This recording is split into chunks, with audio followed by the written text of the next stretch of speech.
Hello, welcome to the University of Brighton podcast. I'm Richard Newman. This week, ahead of A-Level Results Day, we're focusing on clearing.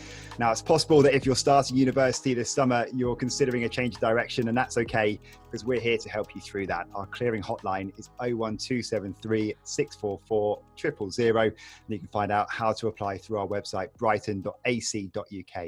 Joining me is Bhavik Patel, Professor of Clinical and Bioanalytical Chemistry, who was once a student who came through clearing here at the University of Brighton. Applied psychology student Lois Downes, who also came through clearing, and James Barron, Outreach Coordinator from the Widening Participation Team. Thanks for you all joining me today. It's great to have you on. Firstly, I think we'll get to know you all a little bit more. Bhavik, I think we'll start with you. You've been on one of our podcasts before, actually, to tell your full story, and you can listen to the full story back on our back catalogue, of course. But in brief, it's always a good one to hear again. Can you briefly, in a nutshell, tell us about your journey? Sure, yeah. It's good to be back, I guess. So I started off being a student at the University of Brighton. I joined in 1998 as a student, as a BSc Pharmaceutical and Chemical Sciences. Completed that, as you mentioned, through clearing, came onto the course, and then went on to do my PhD at Imperial College London, before embarking a transverse journey to a lot of different countries around the world to gain some research experience, moving from Canada to Germany to the US. Then sort of having my second homecoming and returning back to the University of Brighton in 2009. And since then moving on to last year, where I became the Professor of Clinical Bioanalytical Chemistry. So a nice worldwide journey. Yeah, absolutely. Lois, can you tell us a bit about yourself as well, how you ended up here at Brighton? And we'll talk a little bit more about the process and how you sort of felt during all that a little bit later on. Yes, so I've just finished my third and final year of studying applied psychology, and I came through clearing. So 3 years ago, I didn't meet the results of my A-levels, and came through clearing, and it's been good. James is our nuts and bolts guy in this podcast. He's taught to so many students who've come through clearing. Can you tell us briefly just sort of how clearing actually works? Yeah, of course. Hi, everyone. My name's James. I work in the outreach team. I've been at the University of Brighton for around about 5 years now, and I've been sort of involved in the kind of, as you say, the nuts and bolts of the setup of the clearing operation. So yes, I mean, how it works, basically, we have contact centre that students will be able to sort of call into, and we're here every step of the way, so right through from that initial call, that initial contact with us, right through hopefully to when you come and enrol with us in September. So as I said, myself and my team, we're here to help you all along the way, and support you with any needs that do sort of crop up and arise. I think it would be good to talk about how clearing could apply to students for loads of different reasons. A lot of the time that may be because, Lois, as you said, as your own experience, maybe grades weren't what you expected to get, perhaps. But that works both ways, doesn't it, James? Yeah, absolutely. So there are a real sort of variety of reasons why people do come to us via clearing. It may be the case that, on that results day when you receive your BTEC access or A-level results, you're not achieving you didn't achieve the results that you were quite expecting. And that's absolutely fine. That's okay. Here at the university, we're here to sort of support you.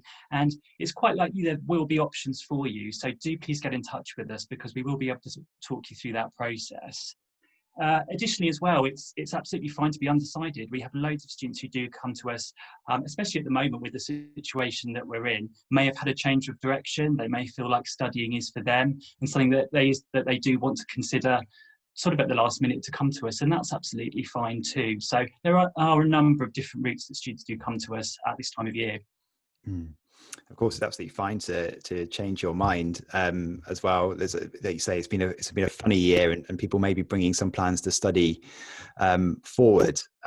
Bhavik, can we go into a bit more detail about how you came through clearing? How did you end up at the University of Brighton in the end?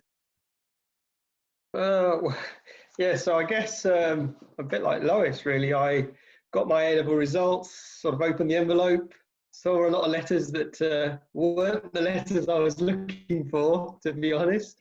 and sort of really felt quite puzzled at the time because it didn't meet the requirements for my firm choice or my conditional choice, or my insurance or anything. So at that point, you just felt, what do you do? And at that point, I guess in my case, I was just totally lost. And it was probably my family that put a lot of support around. I think it was my brother actually called into the university because he knew I enjoyed the experience when I visited Brighton and the facilities, the environment. So it was him that felt, I'd probably be better off coming to an institution where I felt comfortable, and that was really important. So he called up and got to a pivotal point where I had to get on the phone, and ended up talking to a very, very nice course leader who was very understanding, very appreciative of my situation and my circumstance, and really talked me through the process, and actually that this was a great way to have an opportunity to get onto a course and study something that would probably help shape my career. And truthfully, to that point, it has. It's certainly changed my direction of thought, of where I thought I'd go in my career to where I am in my career, and significantly for the better. Lois, can you tell us about your experience then? What did it, what you saw your emotions at the time? How did the sort of process work for you? Yeah, so as sort of Bhavik said, picked up my results and wasn't kind of expecting the letters that were on the paper. I think my initial emotion was probably just feeling completely upset and completely kind of anxious about where I'd be going, because I'd had my heart set on going to university for the last 2 years, and all of a sudden there was no university that I was going to. I didn't have a place. So again, feeling a bit lost, a bit anxious. So I phoned up the universities that I'd initially put as my sort of firm choice and the other kind of 4 choices that I'd made on UCAS, and they either didn't have any space or I hadn't met the requirements. So I basically drew a 2-hour radius around where I lived, and kind of thought, right, so where in this would be a nice place to go to university. Brighton, being an absolutely beautiful city, was kind of top of my list. So I gave Brighton a ring, and they were really friendly, really lovely, and it kind of really reassured me of the fact that even though I perhaps hadn't got the grades that I wanted, I was still able to do my degree, and it was all kind of going to be okay, which was nice. And then I got my offer through from them, and I think about another 4 universities I think I had offers for, and it was the fact that Brighton phoned me back, and they gave me a call back, and they were really reassuring, and they asked if I had any questions. I think really kind of put me in good stead for I wanted to go here, because that's exactly the sort of people that I want to be around and the sort of environment I want to be in. So my results day went from sort of lots of feelings of anxiety and upset to I sort of finished the day a lot calmer, a lot more confident, and I guess happy as well. So that was nice. I think it was probably a good point actually to ask James then how exactly it works when it comes to something like A-level results day. What should people be doing if they do need to call you, and what are they going to expect on the other end of the line? Absolutely, yeah, and just sort of picking up on what Lois was saying there as well. We do completely appreciate that A-level results, it's a really emotional time. You might be feeling, upset. You might be feeling a little bit bewildered with all of the sort of options that are available to you, especially during clearing, when so many universities are offering a similar sort of picture and a similar offering. What we'd advise is on that day, when you do receive your results, do just give us a call. As I say, you'll get through to our friendly contact centre, and on A-level results morning, we will be open from 8 a.m. So do pick up the phone. When you do give us a call, if you've already applied to other universities and you're already in the UCAS system, that's great. Do have your UCAS personal ID number with you, just so that we can cross-reference that. But if you haven't applied to UCAS, that's also absolutely fine. We will just ask for some details from you. When you get through to one of our contact centre agents, we will ask you which courses are of interest to you. And it may be the case that when we first speak to you, we can make you an offer sort of straight away based on the information that you tell us. Alternatively, we might then pop you through to one of our academic departments. We'll probably be putting you through to somebody like Bhavik. He'll be able to just talk through your options, talk through your course of choice, and just sort of take it from there. And at that stage, we may be able to sort of as I say, just make an offer to you there and then on the phone. You'll be given what's called a verbal offer that you can then follow up with UCAS a bit later on in the day.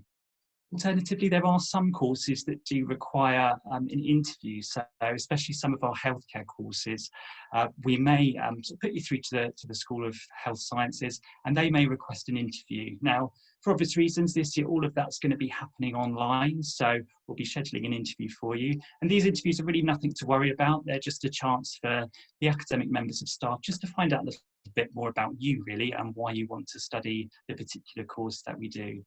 Just a couple of other things as well. If you are calling from overseas, we do have a lot of international students who join us, and we do have a dedicated international admissions team on hand as well. So if you do have any sort of questions about international qualifications that you're not quite sure about, we can put you through to them who'll hopefully be able to answer all those questions. Once we have all of that information, if you are in the UCAS system, we do ask you just to refer yourself on your UCAS form. And after that, we're sort of set up and good to go, and we'll be sort of in touch with you throughout the whole UCAS process after that.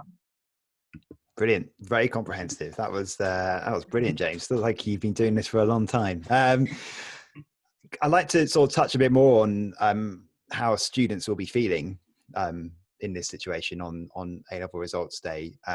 We don't need to focus this all on A-level results. We'll come back to other situations a little bit later. But obviously, your students may be feeling quite anxious on that day, which is completely natural. I guess a question to all of you, really. I mean, what sort of advice would you give to those students who feel, I guess, some of you said already, you know, a little bit lost?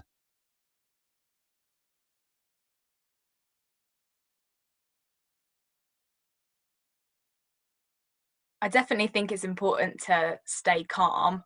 I know it's easier said than done, but definitely and also write everything down. I know it's, you know, your own phone number, your own email address, your own UCAS ID. It sounds stupid because you think, oh, I'll remember that. But actually, when it comes, you have this fuzz because you just don't know how your day's going.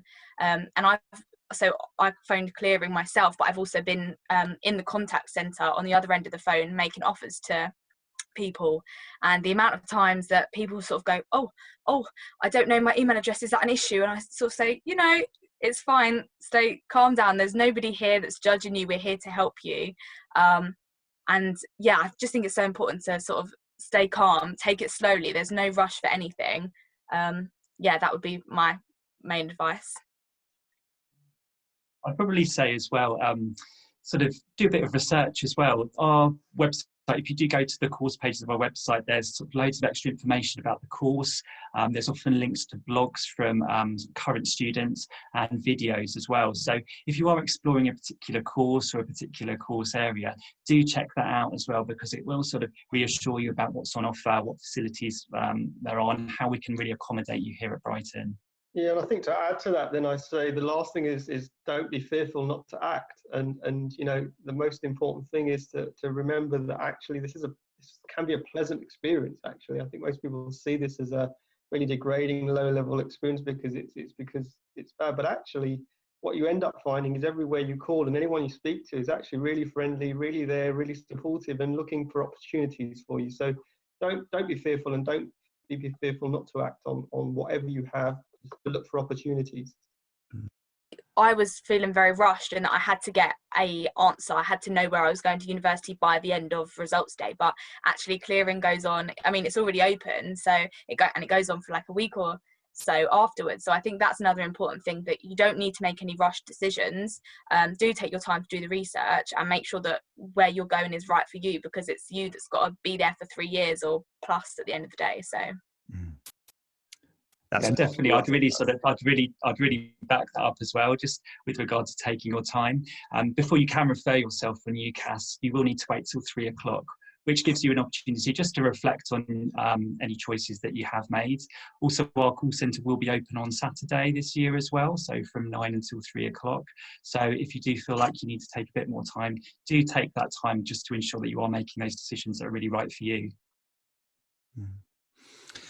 I think it's also good to then talk about, as Lois said, you know, clearing already is open. So this is a situation here for people that already decided they do want to come to university this year.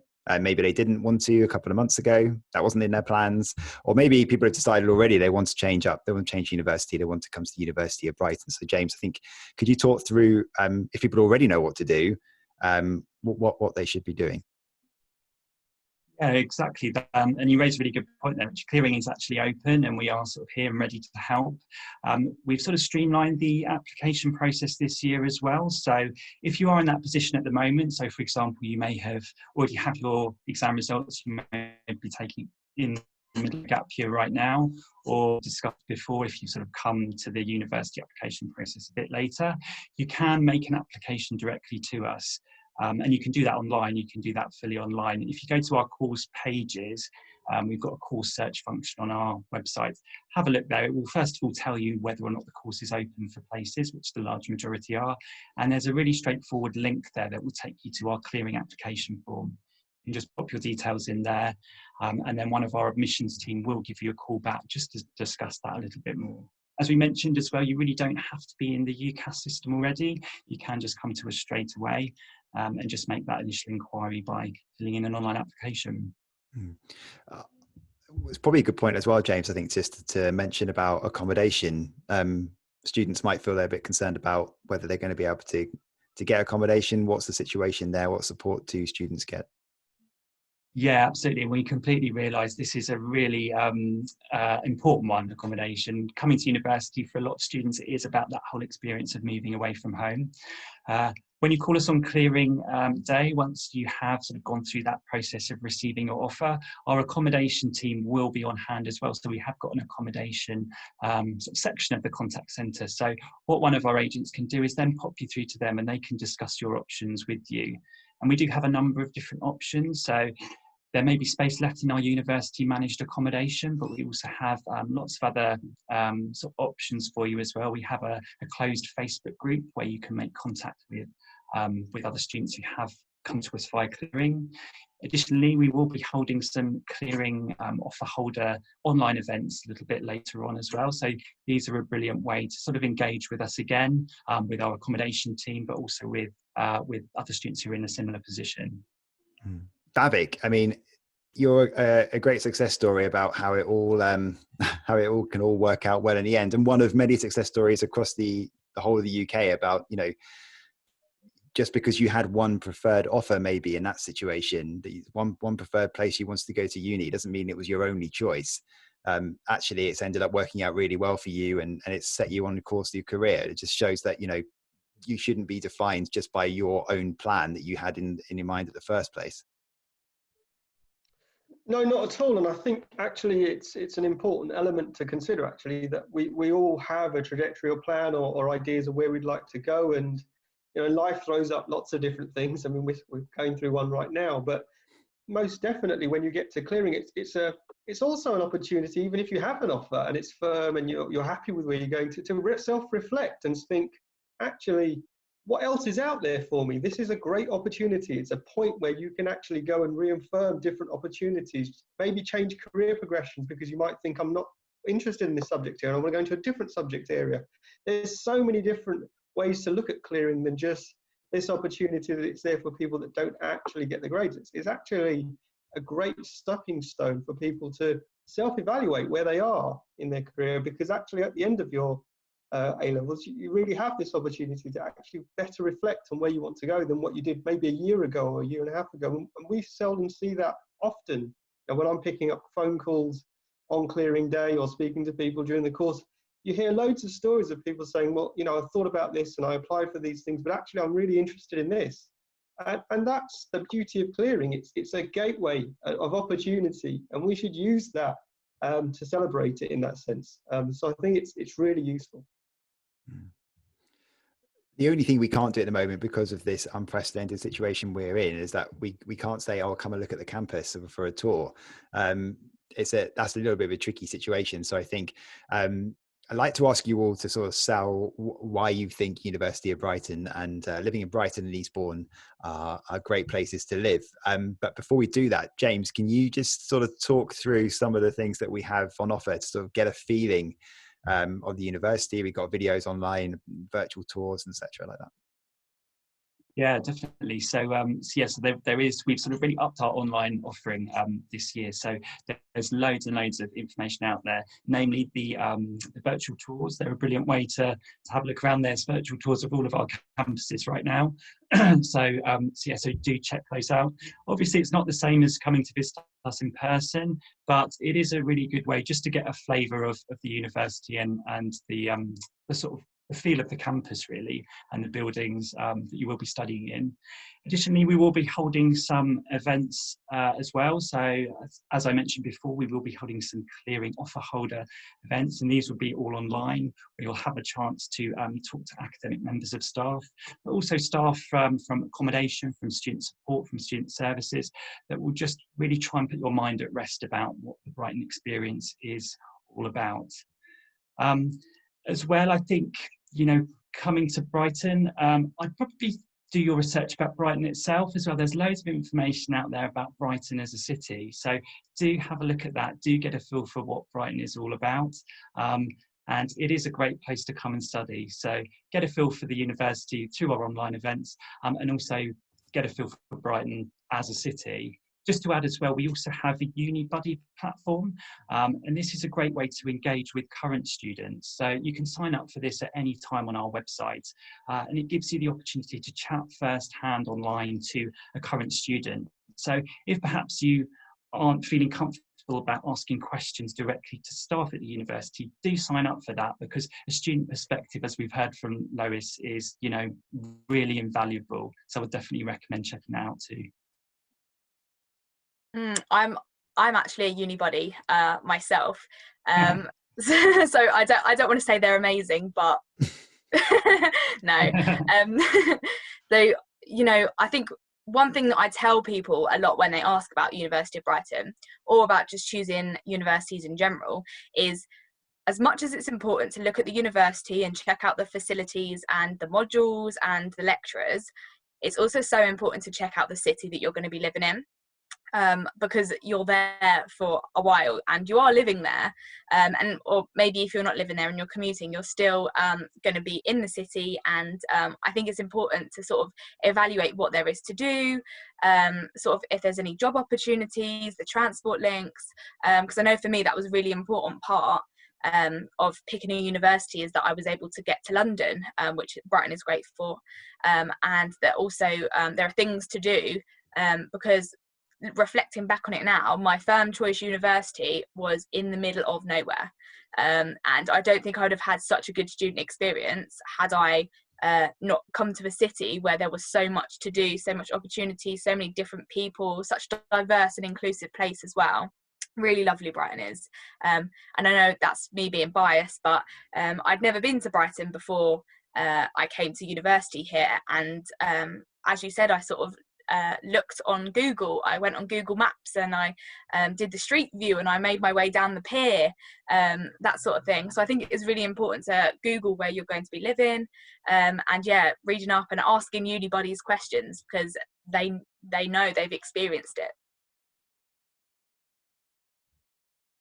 So I guess to add to Lois, Brighton is unique, diverse. It's everything everyone wants it to be. It's such a vibrant, exciting city, and I think when I joined, it's just that blew me away as a student.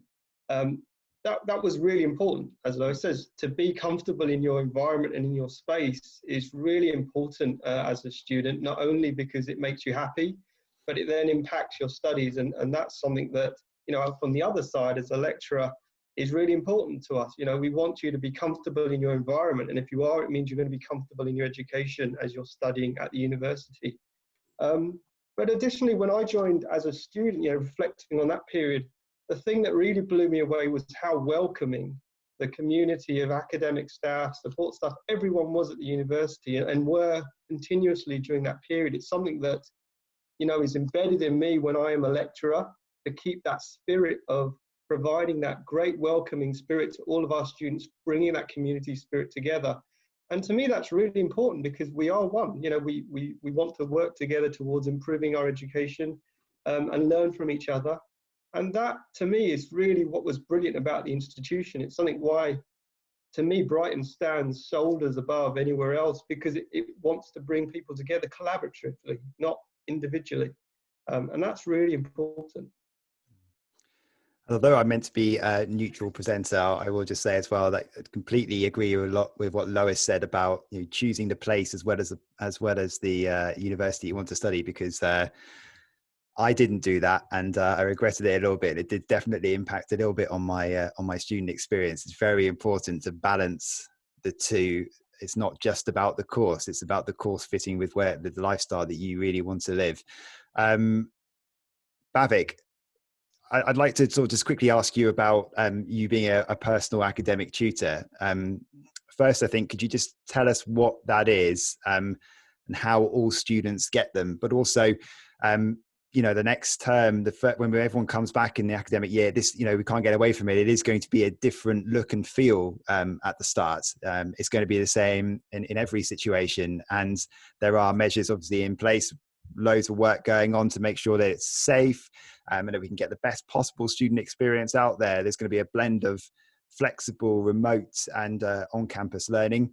Can you sort of tell us how students will be supported throughout that? Sure, yeah. So I think, you know, a personal academic tutor is a really important role at the university. Their role is to support the student from all aspects of their interaction at university. It's not just about supporting their educational aspects, it's supporting their well-being, their development, and working, you know, in a relationship with that student to make sure that they're comfortable in the way that they conduct their education at the university, no matter what impact or influences that may be impinging on them that may affect those issues. And so our role is to really, you know, formulate great communication and links with these students. And moving into the new term, this will definitely be through a mix of online and face-to-face interactions that we'll have. And in my case, you know, I just want to get to know how they're doing, how things are going, what problems they're having with their studies, and be their voice. You know, the most important role that we play as an academic tutor is to be their voice, to call out things that need to be changed, to improve things that support the student learning experience, to give them that sense of belonging so they feel comfortable at the institution. And our role is an important pivot into that responsibility to support them. So, you know, it's going to be present. We're going to be having more interaction with our students. We're in small groups of, you know, 6 to 7, somewhere around there, that we support individual students together. And that is going to happen virtually or face-to-face next term. And it will be really important given the scenario we're in. James, I don't know whether you want to expand on some of the sort of plans on how things will be looking going forward in the academic year. Yes, yeah, absolutely. As Bhavik was just saying there, it will look a bit different this year to normal. Obviously, safety being first and foremost, but I think it's really important to reiterate, you know, that we are open, and we're open as usual for new students to come to us, and we are making those adjustments to make the university experience as enriching as possible. In terms of accommodation as well, the accommodation team have been putting measures in place to ensure that all of our university managed accommodation is accessible, so that will still be going ahead, so you'll still have those options of living together with other students.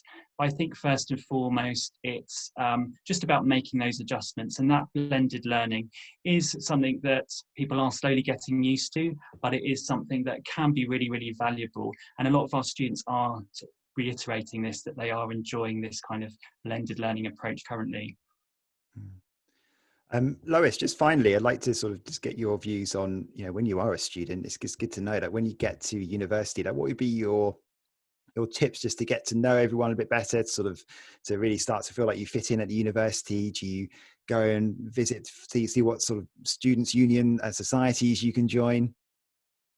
Yeah, definitely. I mean, they have a freshers fair that kind of happens within the first week or two of university, and that was great because that was all the societies and the clubs, and you could go and put your name down if there was something you're interested in. And I would say, even if you've already been doing a sport or some sort of club or have a passion previously, I would definitely sign up to a new club as well, because I think that not only does it get you out learning a new skill, it's about meeting the people as well. So, for example, I joined Surf Society, and I had never surfed in my life before I came to university. But I met some really great people who I'm still friends with now. And even though I've only actually surfed once, because I'm not quite brave enough to embark in the cold English waters, but yeah, I've met some really great people. So I definitely say put yourself out there. And, you know, I joined the gym as well, and that was really great because I met people doing that.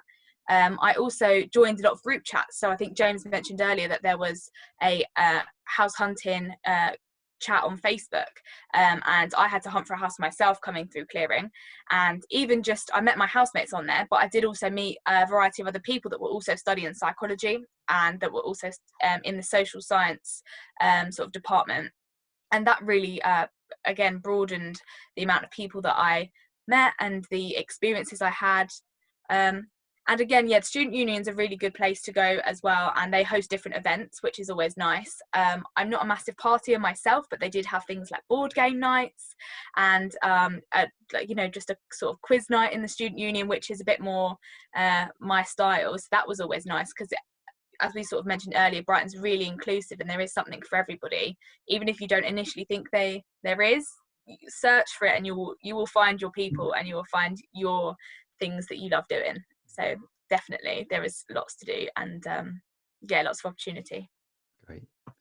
Thank you all so much for coming on. It's been really great to get all your thoughts and the information as well, to get all that across. James, great job you did there. Fantastic. I hope it's really helped. And you can find out more about what it's going to look like on campus on our website, brighton.ac.uk. There's a helpful video there as well about what it's like to study at university. You'll see that pinned at the top of our social media accounts at the moment as well. Remember, our hotline is 01273 644 000.